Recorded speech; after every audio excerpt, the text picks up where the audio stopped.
A very good morning to all. I hope you all are doing good. So my name is Riya Pandey and I'm your business studies educator. And today we will discuss about the forms of private sector enterprises. So first is sole proprietorship. Sole means single. Proprietorship मतलब proprietor मतलब owner होता है. Sole मतलब क्या होता है? बेटा single. ठीक है. And proprietor is the owner. ठीक है. अब sole proprietorship मतलब single owner. इस बिजनेस में single owner होता है जो क्या करता है, पूरा मैनेजमेंट देखता है, सारा कंट्रोल भी उसी पर्सन के हाथ में होता है एंड पूरे बिजनेस को अकेला बंदा चला रहा होता है. ठीक है. सोल प्रोप्राइटरशिप में जो सारी चीजें मैनेज करना होता है, कंट्रोल होता है, वो सिंगल इंडिविजुअल के हाथ में होता है जो कंपनी का मालिक होता है. ठीक है. अब उस अकेला बंदा पूरा पैसा लेकर आएगा, फंड्स भी, कैपिटल भी वही बिजनेस में लेकर आएगा, मैनेजमेंट भी सारा वही देखेगा. इवन अगर कंपनी को प्रॉफिट होगा तो सारा प्रॉफिट भी वही अपने पास रखेगा. कंपनी को कभी लॉस हो जाता है तो लॉस भी अकेले वही बियर करेगा.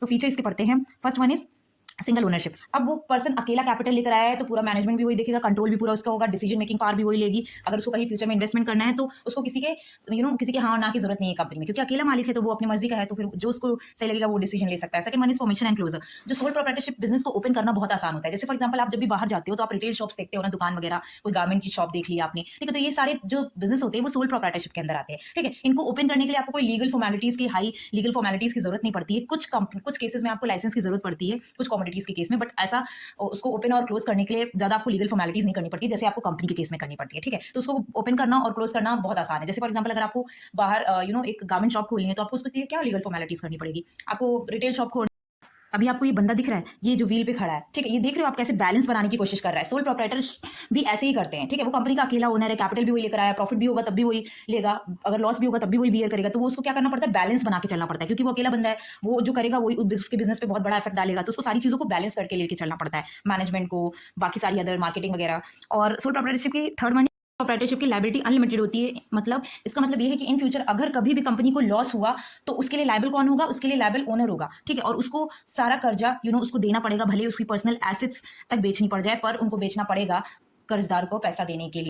One is individual risk bearing and profit recipient. अब कंपनी को प्रॉफिट हो या लॉस हो, वो उसको, अगर कंपनी को कभी प्रॉफिट होगा तो सारा बेनिफिट उसको मिलेगा, मतलब सारा रिवॉर्ड उसी सिंगल पर्सन को मिलेगा. अगर कंपनी को कभी लॉस होगा तो वही बंदा सारे लॉस को भी बियर करेगा. ठीक है. रिस्क भी बिजनेस में वही लेते हैं, सिंगल पर्सन है तो सारा उनको ही प्रॉफिट लॉस सब जाता है. ठीक है. Fifth one is one man control. Single person है, ओनर है और कोई तो है नहीं, तो अब सारा कंपनी को कंट्रोल भी उसी को देना पड़ता है. मैनेजर्स कभी कभी जो बिजनेस ओनर होते हैं कभी कभी एक दो बंदे को हायर कर लेते हैं, पर फिर भी अल्टीमेट कंट्रोल किसका होगा, ओनर का ही होगा. ठीक. नो सेपरेट लीगल एंटिटी का मतलब ये होता है कि ओनर और बिजनेस सेपरेट नहीं.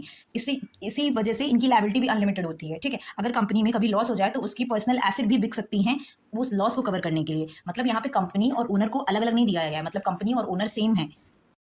Lack of business continuity. अब सिंगल पर्सन ओनर है, सब चीज मैनेजमेंट वही देखता है, तो अनफॉर्चुनेटली अगर उसकी डेथ हो जाती है या फिर वो इंसॉल्वेंट हो जाता है तो बिजनेस आगे नहीं चल पाएगा, बिजनेस बंद करना पड़ सकता है. ठीक है.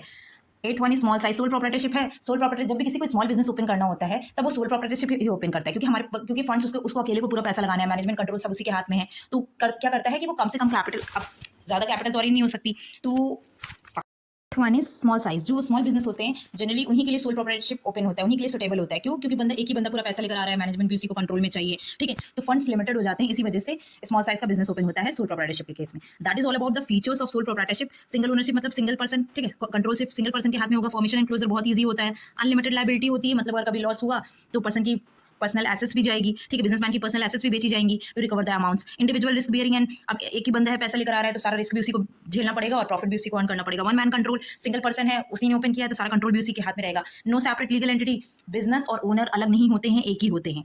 Lack of business continuity. अगर अनफॉर्चुनेटली उसकी डेथ हो जाए तो फिर बिजनेस कंटिन्यू नहीं हो पाता है. स्मॉल साइज में अब एक ही बंदा पूरा पैसा लेकर आ रहा है तो लिमिटेड फंड होते हैं, इसी वजह से स्मॉल साइज ऑफ बिजनेस. अगर आपको small size of business open करना है तो sole proprietorship should be the best option. So thank you for watching this video. Stay tuned for the next video and kindly like and subscribe my channel.